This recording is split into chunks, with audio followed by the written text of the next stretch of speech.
YTN 라디오 김우성의 생생경제. 시청자 여러분 안녕하십니까. YTN 뉴스 FM 김우성 PD입니다. 동일본 대지진 이후 후쿠시마 원전에 방사능 오염수 유출된 것으로 확인됐죠. 우리 정부 이에 따라서 수입 중단 조치를 취했습니다. 그런데도 불구하고 일본 수산물의 국내 유통이 불법으로 유통된 게 적발되기도 하고 또 상대적으로 주변국보다 느슨하게 관리한다는 것들 문제 제기됐습니다. 결국 지금 일본과 한국의 WTO 제소, 일본 측의 승소가 예상되고 있다 이런 얘기가 나오고 있습니다. 또 결국 우리 정부의 부실한 대응 때문에 이 걱정에 쌓여있는 수산물을 수입해야 될 상황이 아닌가 이런 걱정이 있는데요. 이와 관련된 꾸준히 대책을 요구해온 동국대의대 김익준 교수 연결해서 얘기 들어봅니다.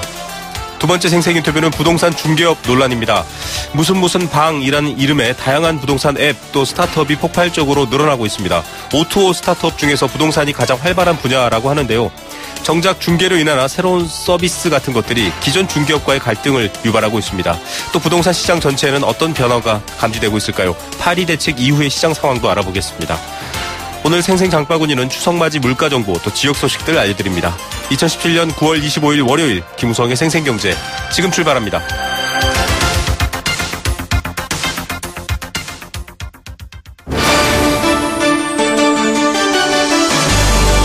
YTN 라디오 김우성의 생생경제.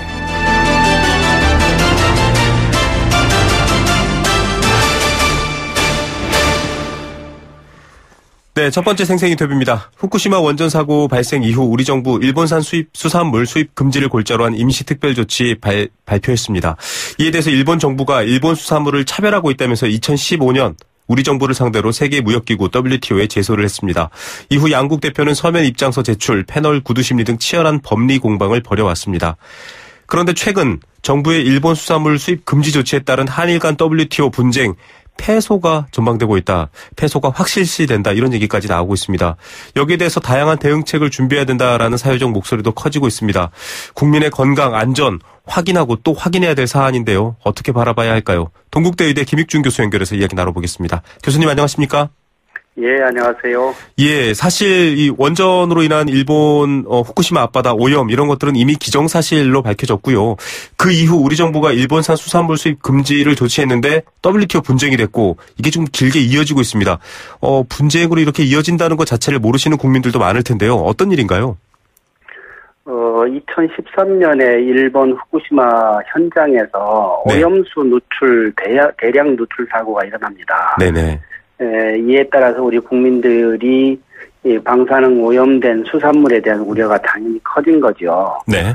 그래서 이제 정부가 후쿠시마 현을 비롯해서 주변의 8개 현의 수산물 수입을 금지하는 조치를 취했습니다. 네. 그랬는데 일본이 이제 이게 부당하다면서 WTO에 제소를 한 거죠. 이게 사실은 이제 우리나라가 주변에 있는 다른 나라, 중국, 대만, 홍콩 등에 비해서 훨씬 네. 우리가 낮은 기준으로 수입을 해주고 있거든요. 네네. 그러니까 규제가 훨씬 더 약하게 지금 하고 있는데 네. 가장 이렇게 제너러스하게 하고 있는 한국을 대상으로 이렇게 하고 있는 거죠. 예. 자, 이 기준들 보면은 뭐 당시에 좀 어려운 용어입니다. 뭐 검출되는 그 여러 가지 방사능 물질의 양 이런 것들까지도 검사를 꼼꼼하게 해야 한다. 뭐 전수조사를 해야 된다 말이 있었는데 지금 WTO에서는 이 공방을 토대로 분쟁 의견서가 왔는데 일본 측에 좀 유리하다 이런 전망이더라고요. 뭐 이를테면은 그간의 수입 조치도 좀 과도하다 이렇게 판단한 걸까요? 예, 그렇게 결론이 나면 정말 사실 큰일입니다. 이제 거기서 우리가 패소를 하게 되면 후쿠시마산 수산물을 우리가 먹어야 되는 상황이 되거든요. 네네. 이게 정말 큰 걱정입니다. 이건 안전 여부를 사실 확인도 하기 어려울 뿐더러 상식적으로 봤을 때 후쿠시마산 수산물을 어떻게 먹을 수 있나 이런 생각하시는 국민들 많을 텐데요. 이거 어떻게 받아들여야 할까요? 지금 이제 일본산 수산물에서는 꾸준히 방사능 물질인 세슘이 검출이 되고 있거든요. 네네. 시민사회가 측정기를 하나 사서 계속 6년 내내 지금 측정을 했는데 네. 그 결과를 보면 심심치 않게 세슘이 나옵니다. 네. 이게 지금 문제인 거죠. 근데 네. 이제 후쿠시마 산까지 들어오게 되면은 그 정도가 더 심해지지 않겠습니까? 네. 이게 지금 큰 문제입니다. 정부가 하여튼 대책을 마련해야 될 것 같습니다. 예. 자, 지금 후쿠시마산은 일체 수입을 안 하고 있는 상황인데 다른 수산물에서도 심심치 않게 방사성 물질이 종종 검출되는데 시민단체에서 그렇게 조사를 하면 나오는데 지금 후쿠시마산까지 수입해야 될 상황이 된다면 이건 좀 심각한 문제다.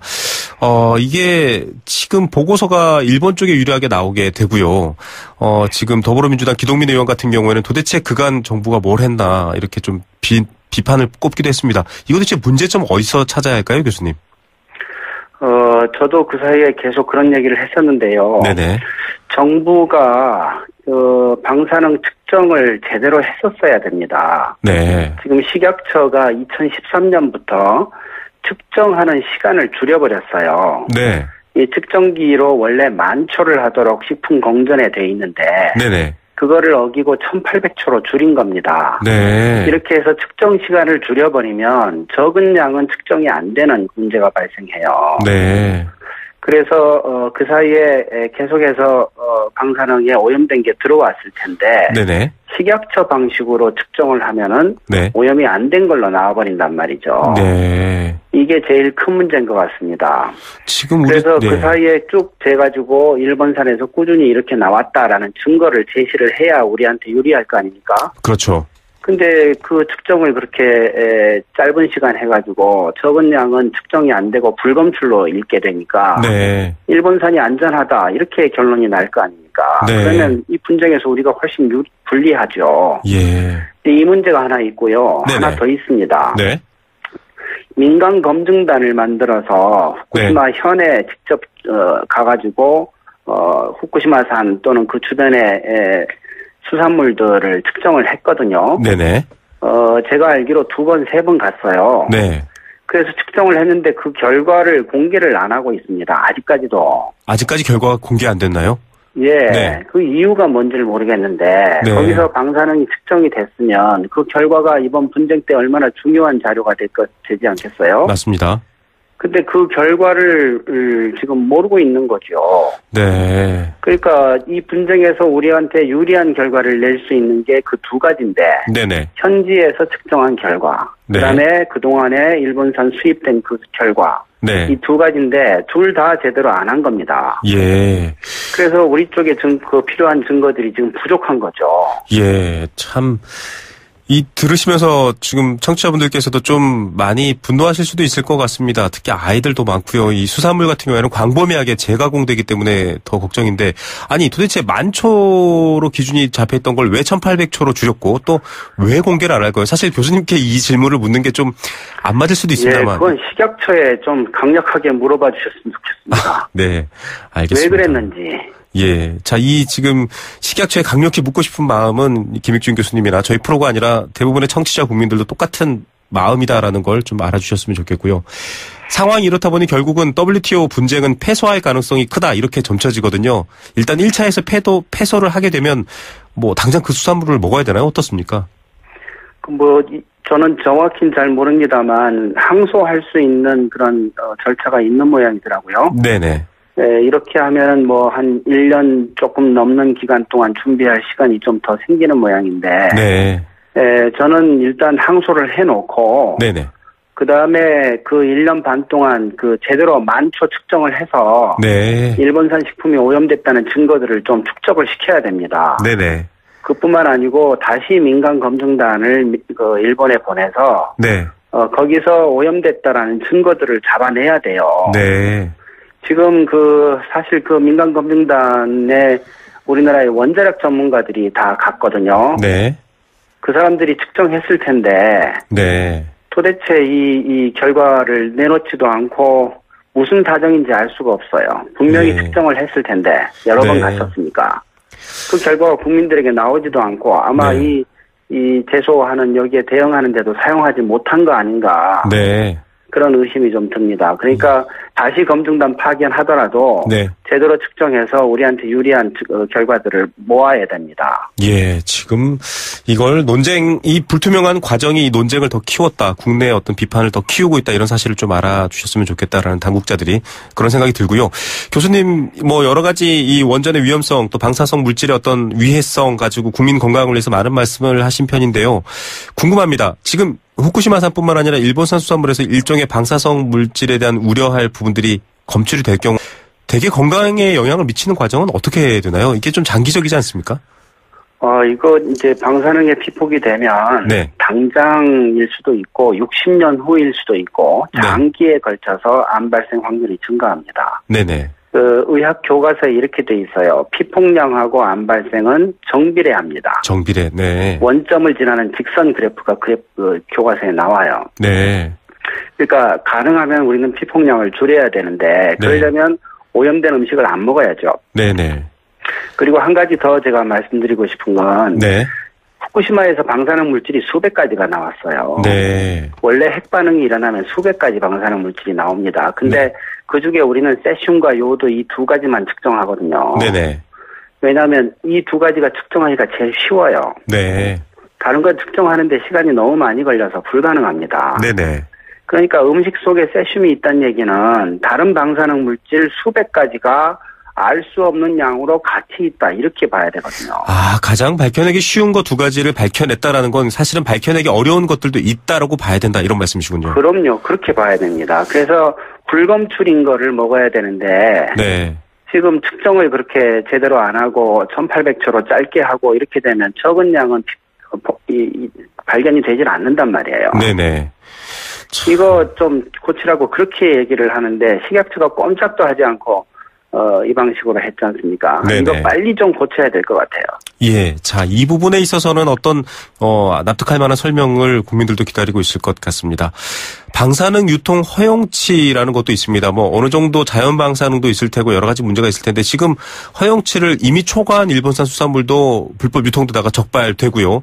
또 여러 가지 수산물에서 검출 사례가 많다라고 하는데 교수님, 이 방사능 물질의 안전을 위한 가장 기본적인 조치들 어느 정도 수준으로 더 세워져야 합니까?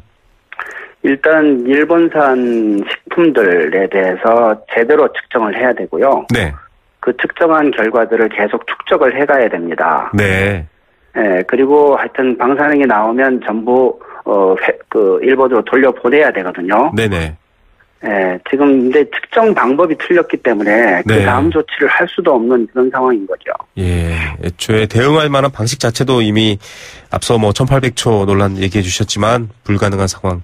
좀 국민들이 걱정을 안 할 수 있도록 좀 정부가 확실한 태도 변화를 보여주셨으면 좋겠다라는 생각도 들고요. 저희가 또 식약처의 요청도 만약에 있다면 그쪽 입장도 기다리도록 하겠습니다.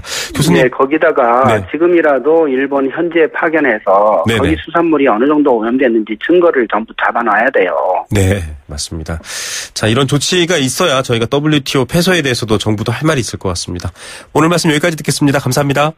예, 고맙습니다. 네, 동국대학교 의과대학 김익중 교수였습니다. YTN 라디오 김우성의 생생경제. 네. 함께 느끼는 우리 경제 공감 사전입니다. 애청자 여러분들의 의견, 생각 프로그램에서 함께 녹여내겠습니다.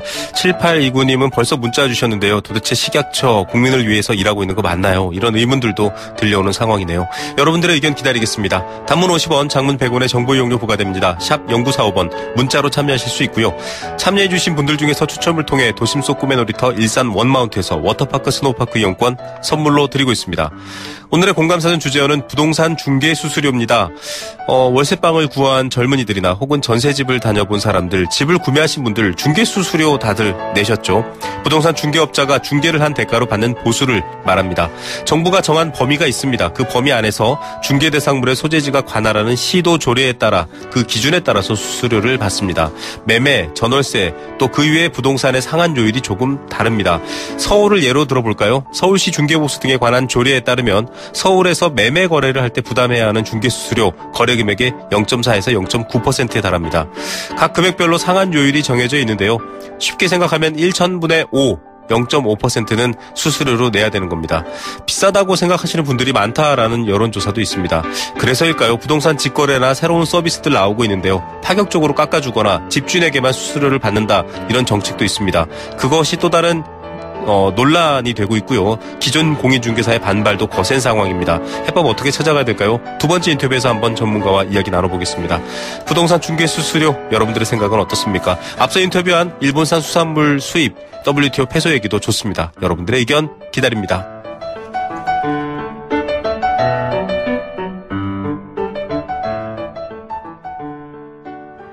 네, 생생경제 일부 포스코와 함께했습니다. 광고 2개 듣고요. 이 시각 주요 경제 뉴스 전해드립니다.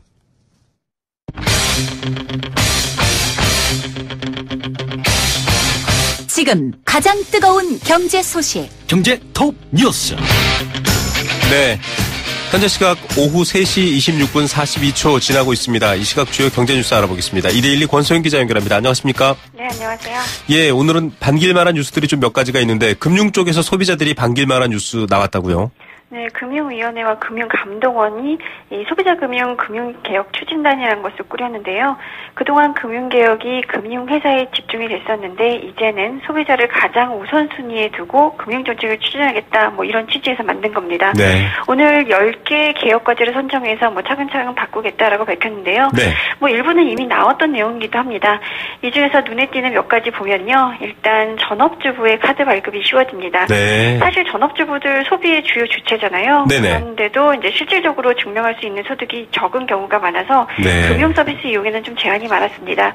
그래서 신용카드도 본인 명의의 카드보다는 뭐 가족 카드로 발급받는 경우가 대부분이었는데요. 네. 앞으로는 남편의 가처분 소득 50%를 본인의 가처분 소득으로 인정을 해줘서 카드를 발급받을 수 있도록 하겠다는 거고요.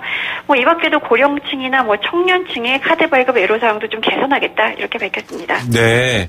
자, 고혈압약 드시는 분들 실손보험 가입 잘 안 되는데 만성질환자도 이제 가입할 수 있다 이런 것도 다시 알려졌네요.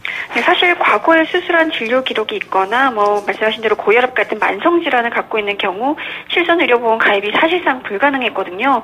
이 일반 실손보험은 5년간 치료 이력을 심사하기 때문입니다. 네. 그런데 이제는 만성질환이 있어도 최근 2년 내에 치료를 받은 이력이 없다면 가입할 수 있는 실손보험 상품이 내년 4월이면 선보이게 됩니다.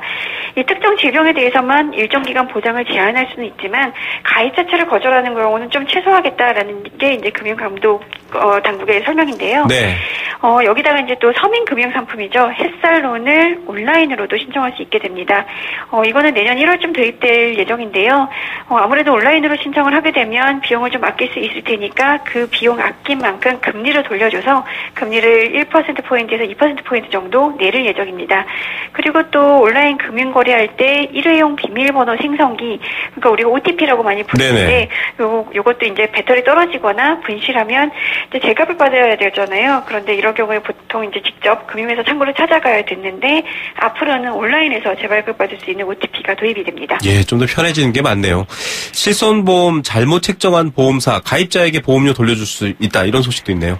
네, 이 금감원이 실손보험을 좀 들여다보니까 보험료 산출 기준을 좀 불합리하게 적용한 곳들이 있어서 이 보험사들이 더 받은 보험금을 좀 돌려주라 뭐 이렇게 이제 지시를 했는데요. 총 12개 보험사입니다. 보험료율 잘못 산정해서 28만 명에게 213억 원을 더 받은 것으로 나타났는데요.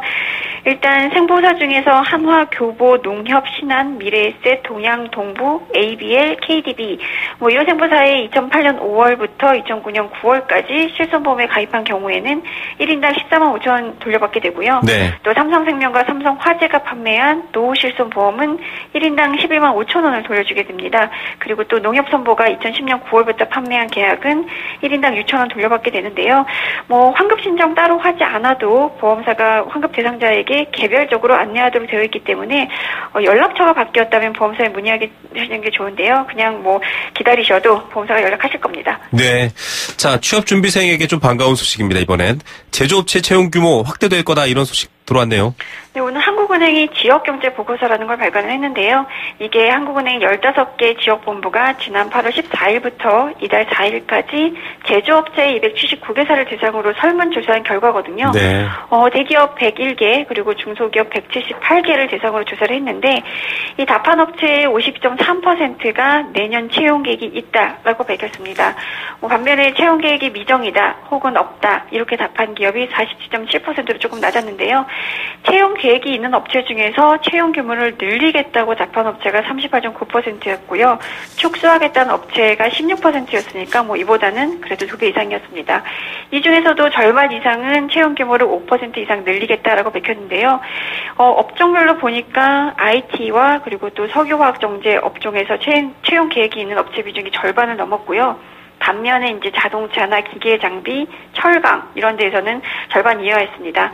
아무래도 요즘 반도체 업황이 슈퍼사이클로 접어들면서 IT 분야 실적이 좋았던 영향이 좀 컸던 것 같습니다. 네, 그래도 일자리 느니까 반가운 소식이군요. 수출 물량이 10개월째 증가세를 이어간다. 이건 어떤 뉴스인가요? 네, 이것도 한국은행 발표 자료인데요. 이제 8월 수출 물량 지수를 보니까 142.29를 기록했습니다. 작년 8월에 비해서 8.5% 상승한 건데요. 전년 동기 대비로 이렇게 수출 물량 지수가 작년 11월부터 10개월 연속 상승한 데다가 8월 상승률은 6개월 만에 최고 수준입니다. 역시 반도체의 힘이 컸는데요. 네. 전기 및 전자기기 수출 물량 지수 6.6% 올랐고요. 이 중에서도 반도체가 20.2%나 뛰었습니다. 여기에다가 이제 8월 달에는 완성차의 수출도 좋았는데요. 수송장비 지수가 15% 급등했습니다. 지난 2014년 7월 이후 최대폭으로 오른 건데요. 이 중에서도 승용차 수출 물량이 작년 8월보다 26%나 늘었습니다. 사실 지난해 8월에 자동차 업계 파업 때문에 수출 좀 저조했었는데 네네. 이에 따른 기저 효과도 일부 있었고요. 사실 올해 8월 수출 자체도 크게 늘었습니다. 사드 배치 때문에 중국에 대한 수출은 좀 부진했는데 미국으로의 수출이 굉장히 좋았거든요. 완성차의 미국 수출이 20%가량 늘었거든요. 아무래도 미국 내수 경기가 좀 좋아지면서 자동차가 많이 팔린 겁니다. 예. 자, 곧 추석입니다. 이번에 사상 최대로 긴 연휴다 이런 말도 나왔는데 소비자들 주의해야 될 부분들 있죠? 네, 오늘 추석 때 소비자 피해가 자주 발생하는 항공, 택배, 상품권, 자동차 견인 이런 업종 분야에 대해서 공정거래위원회와 한국소비자원이 피해 주의보를 발령했는데요. 일단 여행 많이 가시니까 이제 항공편 같은 경우에는 운항이 취소돼도 여행사가 늦게 알리거나 혹은 또 위탁수화물 파손됐는데도 항공사에서 제대로 보상하지 않는 경우가 많았습니다. 네. 때문에 이제 항공권 구매할 경우에는 운송 약관이라든가 유의사항 그리고 예약 정보 반드시 확인해야 할 필요가 있고요. 캐리어 이런 것들 파손되면 해당 항공사의 관련 규정이라든가 주의사항 확인해야 되는데 파손한 걸 발견하면 공항에서 바로 이의를 제기하는 게 이제 보상받기 좀 편하실 겁니다. 네. 또 택배 서비스는 추석 명절 특성상 배송 지연이라든가 물품 분실 이런 사고가 많이 발생하고요. 또 신선식품은 상한 상태로 배송되는 경우도 많았는데요.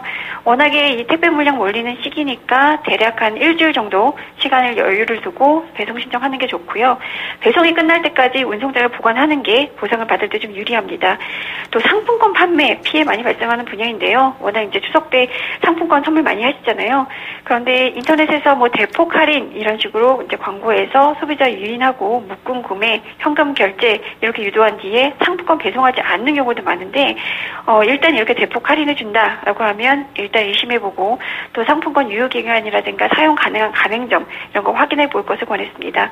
자동차 견인 같은 경우에도 견인 사업자가 요금을 굉장히 많이 청구하거나 차량이 견인하는 도중에 이제 파손되는 경우가 있는데요. 네. 일단 견인 요금 견인되기 전에 확인하고 나서 견인에 동의하시는 게 좋고요. 가급적 이제 자동차 보험 특약에 포함된 견인 서비스를 이용하는 게 좋다고 합니다. 예, 긴 연휴만큼 참 챙길 것들도 많네요. 오늘의 톱뉴스는 어떤 겁니까? 아무래도 추석 기간 소비자 피해 주의보 꼽을 수 있을 텐데요. 연휴 최장 열흘 기간 이어지니까 해외여행 가는 분 많고 또 국내에서도 이동하시는 분들 많을 텐데 또 이 기간에 워낙에 또 소비도 상당하잖아요. 네. 피해 사례 꼼꼼하게 보시고 또 미리 막을 수 있는 방법이라든가 대처할 수 있는 방법 미리 인지해 놓는 게 좋을 것 같습니다. 예, 오늘 뉴스 감사드립니다. 네, 고맙습니다. 이데일리 권소연 기자였습니다.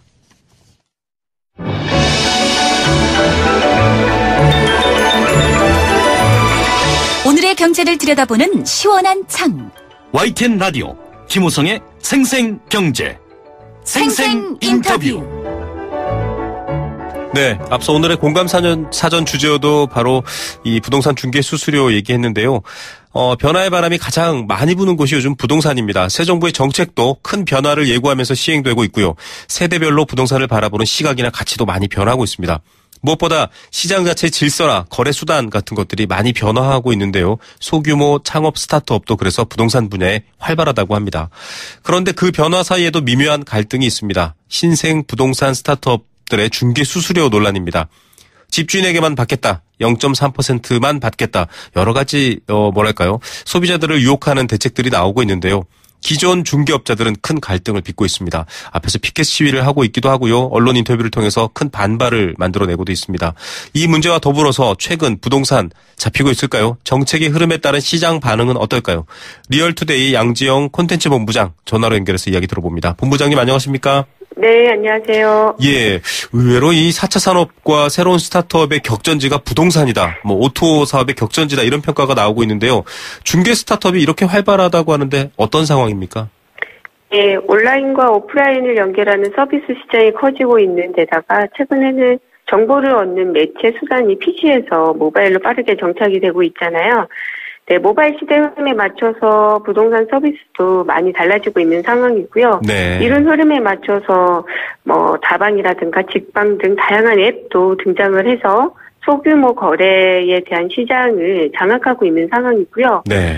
뿐만 아니라 네이버나 다음 등 대형 포털 업체도 모바일 서비스를 진행하고 있습니다. 네, 맞습니다. 예, 온라인과 오프라인을 연계하는 부동산 오토 시장에서 스타트업들은 포털 등 대형 업체와 경쟁하기 위해서 차별화된 고유 영역을 확보하고 있는 상황이고요. 네네. VR 서비스 등 과거 신문 벼룩 시장과는 비교할 수 없을 만큼 성장을 하고 있습니다. 네. 그래서 투입 기술과 실수요 등 맞물려서 폭발적인 성장세로 보이고 있는 상황입니다. 예, 뭐 요즘 예전엔 집 구하려면 부동산 가서 듣고 중개업자분들 따라가서 뭐 볕은 잘 드는지 수돗물 잘 나오는지 봤는데 요즘은 정말 VR로 이 실제 집안을 들여다봐도 다 볼 수 있고 그만큼 이런 기술 경쟁이 치열해지는 건데 문제는 앞서 말씀하셨던 것처럼 고유의 어떤 경쟁력들 뭐 지금 대형 포털들도 뛰어드니까 이 중개료를 좀 싸게 하겠다. 집주인에게만 받겠다. 0.3%만 받겠다. 이런 것들이 지금 기존 중개업자들하고 충돌하고 있다 이렇거든요. 어떻게 진행되고 있습니까? 예, 일반적으로 부동산 중개 수수료는 매도자와 매수자 그리고 임대인과 임차인 양쪽으로 수수료를 받는 게 일반적이잖아요. 네네. 네, 근데 지토스라는 업체는 더 많은 고객 유치를 위해서 수수료를 낮추는 방안으로 집주인에게만 수수료를 받고 있는 상황이고요. 네. 예, 관악정과 왕십리점에 이어서 강남점도 문을 열어서 큰 인기를 얻고 있는 상황인데요. 네. 상황이 이렇다 보니까 한국공인중개사협회 등 기존 중개업소들 강력하게 반발하고 있는 상황이고, 네. 특히나 이제 중개업소들이 좀 많이 밀집이 되어 있는 강남구 중개업소 반발이 좀 심해서, 네네. 지토스 강남점은 최근 개점 휴업 상태로 알려져 있고요. 네. 지토스뿐만 아니라 중개 수수료를 낮춘 업체들이 속속 등장을 하면서 네네. 기존 공인중개업소와 그리고 새롭게 이런 스타트업들에 간에 이런 갈등이 증폭되고 있는 상황이고요. 네. 시장 질서를 어지럽힌다라는 입장의 그 기존 중개업소들의 주장과 반면에 이제 스타트업 대표들은 기득권 때문에 혁신을 주기려 해서는 안 된다는 반발로 서로 입장 차이를 보이고 있는 상황입니다. 예, 이게 사실 단순한 문제는 아닌 것 같습니다. 기존 공인중개사 입장에서는 또 사람이 꼼꼼히 확인해서 봤던 관례, 뭐 이전까지 문제가 없었는데 너무 지나친 경쟁이다 이런 입장도 있을 것 같은데 사실 소비자단체회가 조사한 자료를 살짝 봤더니요. 우리나라 국민들 대부분이 좀 중개 수수료 비싼 편이다라고 받아들이고 있다고 하더라고요. 네. 가격이나 경쟁, 뭐 어떻게 보면 좋은 경쟁이 되면 소비자들에게 이득일 텐데 이게 좀 갈등 해결할 수 있는 방안은 없을까요? 네, 우선에는 그 현행 공인중개사법에서는 부동산 중개 수수료 상한선만 정하고 있기 때문에 사실 수수료를 적게 받는 건 불법이 아니잖아요. 네네. 그리고 정상적인 시장 경쟁 상황에서 보면은 가격 경쟁은 당연한 일이지만 네. 지금 현재 포화된 시장에서는 이런 가격 경쟁이 문제가 될 수가 있거든요. 네. 중개업소는 시장 질서를 교란시키고 기존 중개업소가 설 자리가 없어진다는 입장이고요. 네네. 새로운 시장에서는 혁신과 새로운 서비스를 누려야 한다는 거는 당연하다는 부분이기 때문에 이런 혁신을 죽여서는 안 된다는 입장입니다. 그래서 네. 서로 간의 가격 이런 부분 갈등이 쉽게 좀 없어지지는 않을 것 같거든요. 네. 네. 참 어떻게 이건 뭐 말씀하신 것처럼 법 테두리 아니어서 뭐 제도적으로 조정하기도 참 애매한 일인 것 같습니다. 우리나라 상황만 특이한가 이런 생각도 드는데 해외는 어떻습니까? 해외도 좀 모바일 부동산 스타트업이나 이런 것들이 활발하다고 하기도 하던데요. 네, 맞습니다. 해외도 그런 모바일 부분들이 스타트업들이 활발하게 진행되고 있는 상황이고요.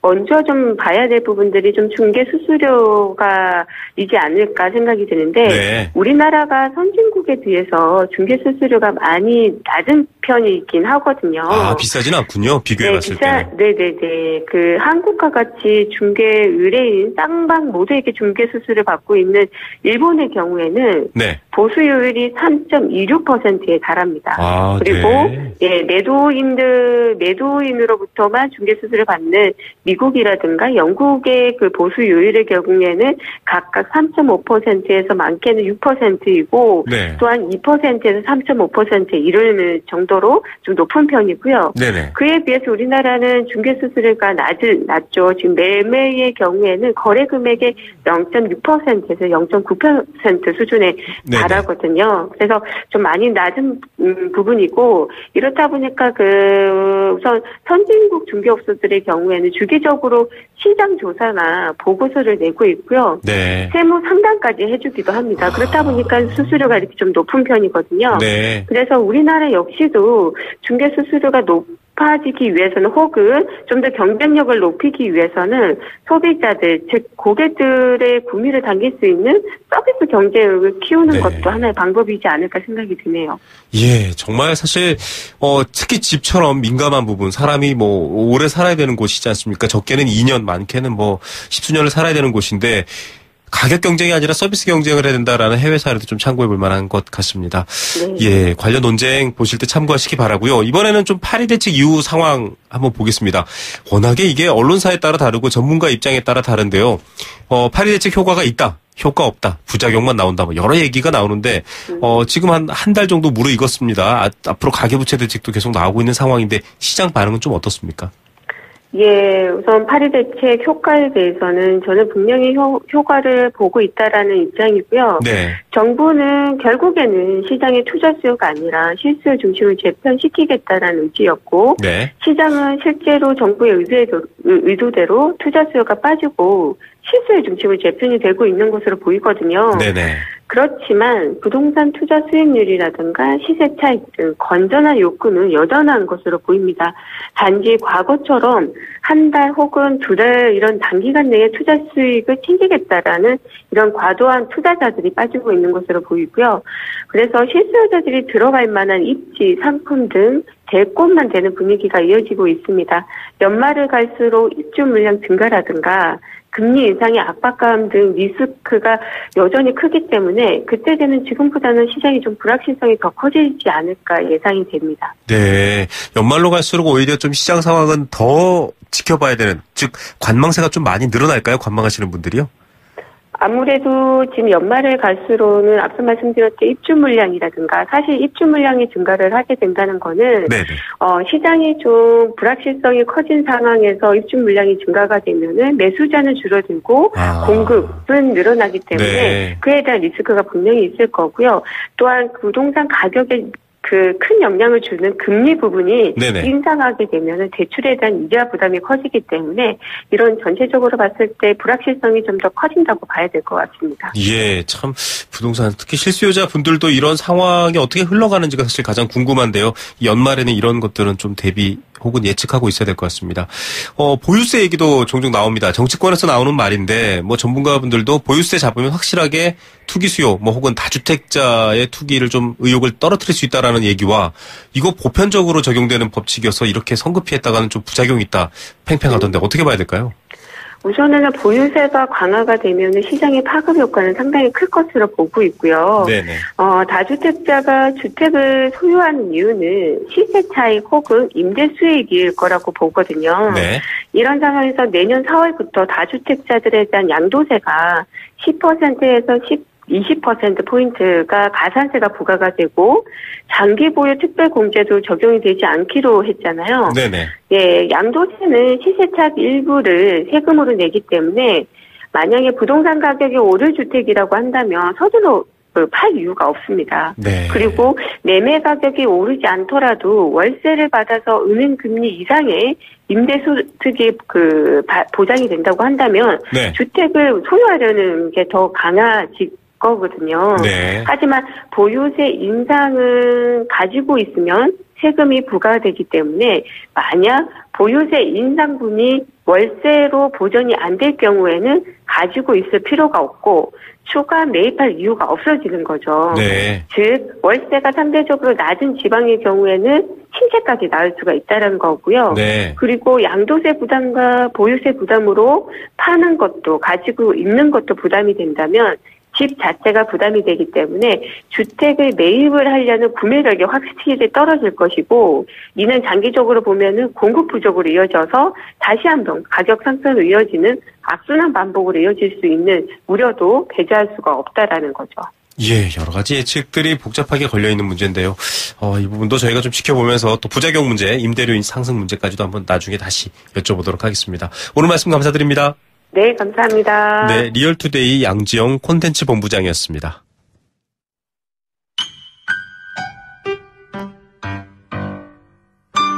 행복한 살림살이 생생 장바구니.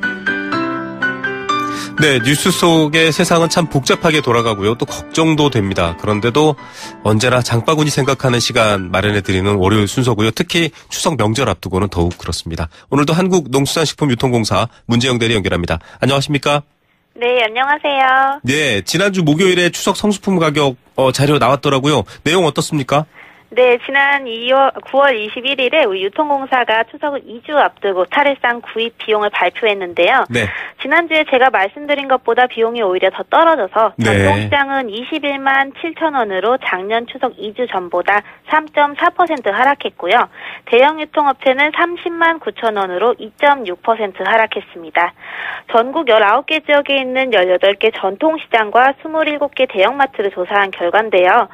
차례상 품목 28가지, 선물 세트 7종류를 분석해 보았습니다. 네. 자, 전년보다 좀 하락한 거는 지난해보다 좀 늦어서 여러 가지 농수산물 유통 수급 상황이 좋아서라고 지난번에 말씀을 해주셨는데. 네. 구체적으로 좀 가격을 보면 왜 집집마다 구비하는 게 다르니까요. 가격을 좀 구체적으로 보면 좋을 것 같은데 어떻습니까? 우선 배추, 무, 사과, 계란, 소고기 이런 품목들은 지난해보다 떨어졌고요. 네. 두부, 굴비, 잣, 표고버섯 같은 품목들이 상승했습니다. 여름 내 가격이 올랐던 배추 먼저 말씀드리자면 네. 이 배추는 9월 하순 들어서 출하 면적이 증가했고 출하 지역도 가을이 되면서 늘어가는 추세입니다. 작년 이맘때와 비교해서 공급 물량이 많아 내림세고요. 청취하시는 분들이 이 배추가 작년보다 내려갔다는 말에 좀 의아하실 수 있을 네, 것 요즘 같아요. 좀 비싸다는 소리 들렸잖아요. 그렇죠. 네. 근데 실제로 제가 추석 2주 전 가격을 올해와 작년 각각 비교해 보니까 네. 지난해는 추석 2주 전에 배추 도매가가 포기당 6,900원대였고요. 올해는 5,800원 정도로 한 1,000원 정도는 저렴해진 걸 확인할 수 있었습니다. 네. 자, 도매가 비교해봤더니 작년에 비해서는 확실히 좀 싸졌다라고 얘기할 수 네. 있고요. 예. 올라간 품목들의 상승 배경은 뭔가요? 가격이 상승한 두부는 원재료인 콩이 지난해 작황이 좋지 않았는데요. 네. 가뭄과 폭염 이후 계속 뜨문뜨문 이어진 잦은 비 영향을 받았기 때문입니다. 2016년도 생산량이 27%나 감소하면서 가격 올랐고요. 해콩이 나올 때까지는 상승세가 좀 이어지겠습니다. 그리고 굴비나 잣은 선물 세트로 많이 구입하실 텐데요. 굴비 상반기 여획량이 지난해와 이 평년과 이거 비교를 해보자면 네. 많이 감소해서 그리고 잣도 해상품이 출하되기 전에 창고 저장 물량이 감소하면서 가격 상승했습니다. 예, 지금 추석 앞두고 여러 가지 이 가격 흐름 도움되셨으면 좋겠고요. 언제 구입하는 게 좀 가장 저렴할까 이런 것들도 달라질 것 같아요. 워낙 대목을 앞두고 있어가지고요. 어떻습니까? 네, 그렇죠. 이 부류별로 좀 저희가 분석을 해보았는데 네. 알려드리자면 가장 먼저 구입하셔야 될 거는 과일류입니다. 추석 전에 과일은 먼저 사라. 네. 네. 이 사과, 배 같은 경우는 추석 일주일 전쯤에 구입하시는 게 좋은데요. 네. 왜냐하면 다양한 품종들이 추석 일주 전에 시장에 집중 출하되기 때문입니다. 네. 늦게 구입하면 재수용 수요가 많은 시기와 겹치기 때문에 조금 일찍 추석 일주 전에 구입하시길 바라고요. 네. 그리고 명태도 정부 비축 물량이 충분하게 방출되고 있어서 가격 안정세 보이고 있으니까요. 동태전과 같은 부침용 수요가 많은 시기를 피해서 추석 5에서 7일 전에 구입하시면 되겠습니다. 축산물도 한번 살펴보자면요. 네. 축산물은 지금 공급량이 증가하고 있어서 가격이 그렇게 비싼 편은 아닌데요. 네. 다만 선물 세트를 많이 구입하는 추석 2주 전 시기 그리고 재수용 수요가 많은 추석 하루 이틀 전 시기 두 가지는 피하시는 게 좋겠습니다. 네. 그래서 5일 전쯤에 제 생각에는 동태랑 이 축산물 같이 구입하셔도 좋을 것 같아요. 예, 요즘 뭐 냉장고 다 있으시고요. 보관이 좋으니까 과일류, 그다음에 명태, 동태 같은 것들, 그다음에 여러 가지 그 쇠고기, 돼지고기 같은 것들, 보관이 되는 것들은 좀 미리 구입해 두시면 경제적이다라는 얘기. 요거 참 도움되는 정보네요. 기억하시면 좋을 것 같습니다.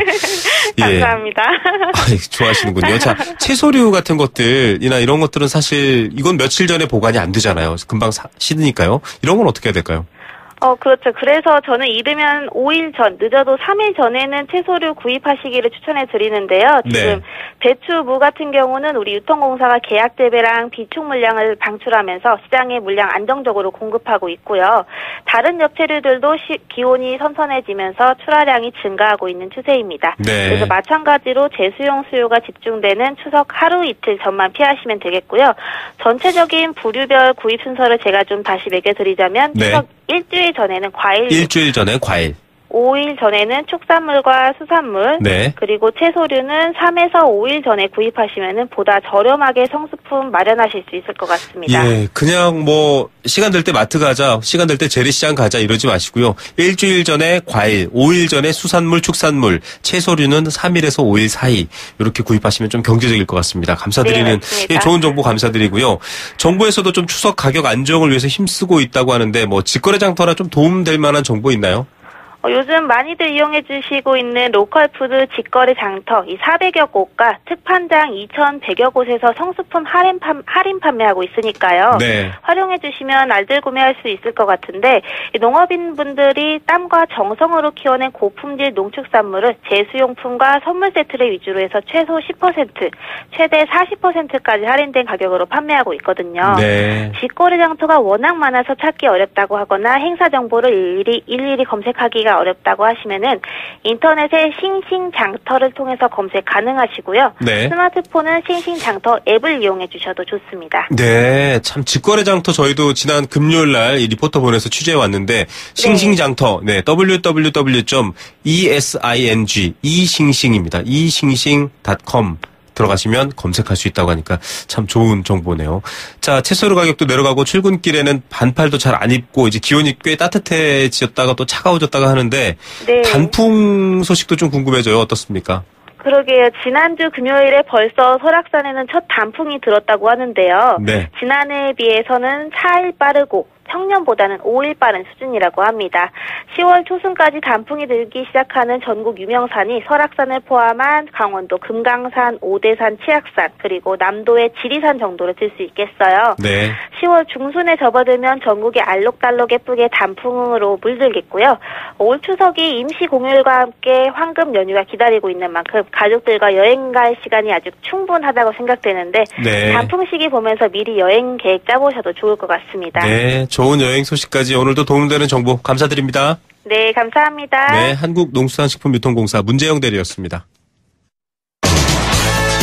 네, 생생경제 포스코와 함께했습니다. 일본산 수산물 수입 정부 좀 제대로 하라라는 의견들 굉장히 많이 올라오네요. 7829님께 선물 드리겠습니다. 내일 오후 3시 10분에 찾아옵니다. 김우성의 생생경제였습니다.